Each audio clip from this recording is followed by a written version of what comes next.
Magandang araw pong muli. Ayan, dito po tayo sa bayan po ng Tarlac, Moncada, Tarlac. Ayan, mayroon tayong tinitignan dito. Along MacArthur Highway. May sukat po na, na 18,000 mahigit. Titled property. Pangalan po nilang magkakapatid. Pero buhay pa po silang lahat.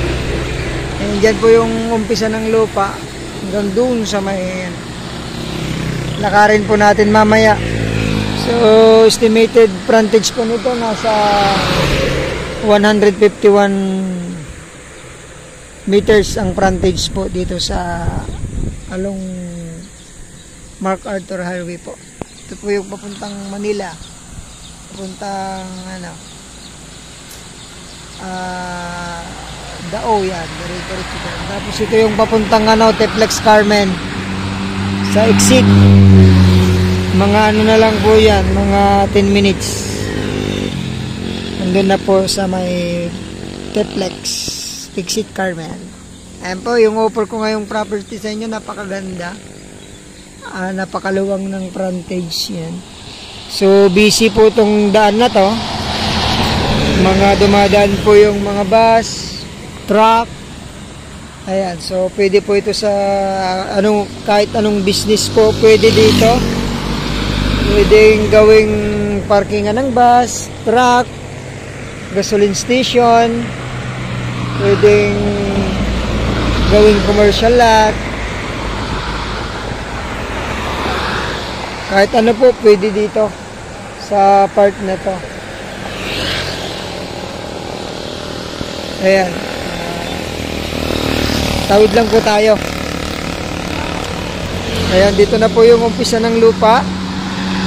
Dito, hanggang doon po sa may lagpas po ng sasakyan natin sa Innova. Ayan. Kagandahan po nito, napakadali pong puntahan. Mga 2 oras lang po sa Manila. Saka may tanim na pong mga akasya, yan ang lalaki. Mga mahogani. Tapos meron pa pong mangga, mga 20 pieces po na mangga. Ang ganda po nito kasi gawing kahit anong business pwede. Dahil along MacArthur Highway. Nakarin ko lang po yung natin, yung frontage natin.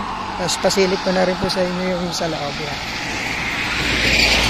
May tatabunan lang po dito na konti. Ayan, medyo mababa po yan. Medyo mababa. Papunta ako sa loob para makita nyo po yung paano loob niya. Ayan. Mga kalahating metro ata. Oh, ayan o. Pero hindi po nababaha rito. Yan po yung mga mangga. Yung mga bunga pala. So, yun. Ang ganda ng property na to. Bayan po ng Tarlac. Moncada, Tarlac.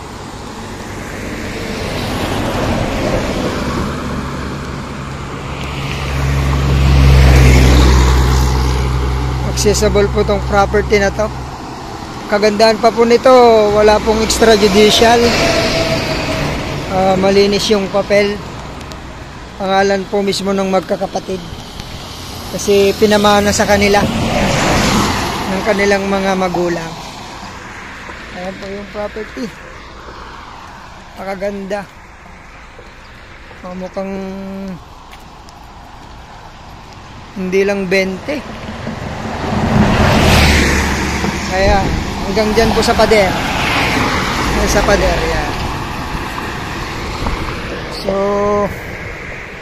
sana ho magustuhan nyo dito po sa Tarlac, Tarlac, Moncada, Tarlac. Ang price ni seller po dito, ang price ni seller 2.5 po, 2.5 per square meter. Ayan. Sana magustuhan nyo po ito. Direct po tayo sa seller, pwede po tayong makipag-usap kung may bawas pa yan. sagot daw pa naman niya yung capital gain tax. So, ayan, maraming salamat po, ma'am, sir. Sana magustuhan nyo. 18,000 mahigit. Titled property. 2.5 per square meter. Thank you po. God bless sa inyong lahat.